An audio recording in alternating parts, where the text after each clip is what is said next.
राशिफल अद्य सेप्टेम्बर मास 23 तारीख 2024 मसीहा सोमवार। मेष आपणकर वाणिज्य व्यवसाय और परिवहन रे आय उत्तम हेबो। कर्मरे उन्नति और समस्त कर्मरे आशातीत सफलता पाइबे। नूतन कर्मारंभ किंबा नूतन नियुक्तिर संभावना रही। सहकर्मी और परिवार समस्त सदस्य साहाय्य और सहानुभूतिर हाथ बढ़ाइबे। विद्यार्थी कर्मरे परिश्रम जारी रखिबे। महिला माने कर्तव्य प्रति सचेतन हेबे। वृष आज आपणकर वाणिज्य व्यवसाय रे आय स्वल्प रहिबो। कर्मस्थान रे सहकर्मी सह मतांतर और वरिष्ठ कर्मचारी दोषर शिकार हेबे। बाबा मां अंक स्वास्थ्य को नहीं चिंतित हेबे किंबा तांको सह मतभेद घटी पारे। परिवार रे अशांति और बंधुक ठारू अपमान पाई पारंती। विद्यार्थी कर्मरे अवहेला करिवे। महिला मानकर गुरुजनक सह विवाद हेबो। मिथुन आपणकर राशि रे वाणिज्य व्यवसाय रे आय मध्यम हेबो। कर्म प्रति अनाग्रह और आलस्यता प्रकाश पाइबो। मन अस्थिर रहिबो और परिवार रे विवाद देखा देबो। समस्त कर्म रे अयथा विलंब और बाधा विघ्न उपजिबो। विद्यार्थी स्वकर्म रे अवहेला करिवे। महिला माने विषादग्रस्त हेबे।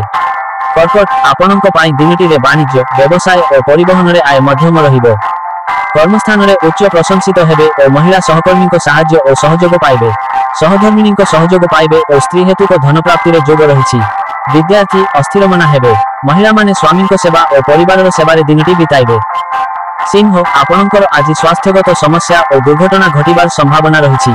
वाद विवाद प्रति सतर्क रहिबे और गैस हीटर व्यवहार काल रे सावधान रहिबे।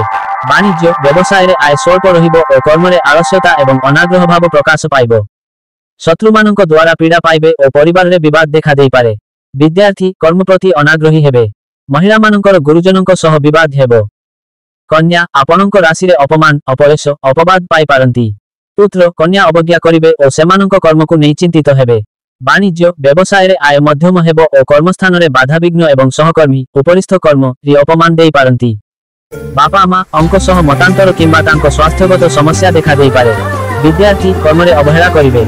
महिला माने परिवार रे असम्मानित हेबे। तुला आपण बंधु बांधव सहकर्मी और परिवार समस्त सदस्यों साहाय्य एवं सहयोग पाइबे। व्यवसाय रे आय मध्यम हेबो। कर्मस्थान रे प्रशंसित सफलता और सुविधा सुयोग हासिल करिवे। मूल्यवान धातु भूमि किंबा जानवाहन क्रय करि पारंती। विद्यार्थी कर्म रे सफलता पाइबे। महिला माने अतिथि सत्कार करिवे। बिछा आपणकर कर्म प्रति आग्रह एकाग्रता और आंतरिकता वृद्धि पाइबा हेतु समस्त कर्म रे आशातीत सफलता पाइबे। वाणिज्य व्यवसाय और परिवहन रे आय मध्यम हेबो। नूतन कर्मारंभ किंबा नूतन नियुक्तिर संभावना रही।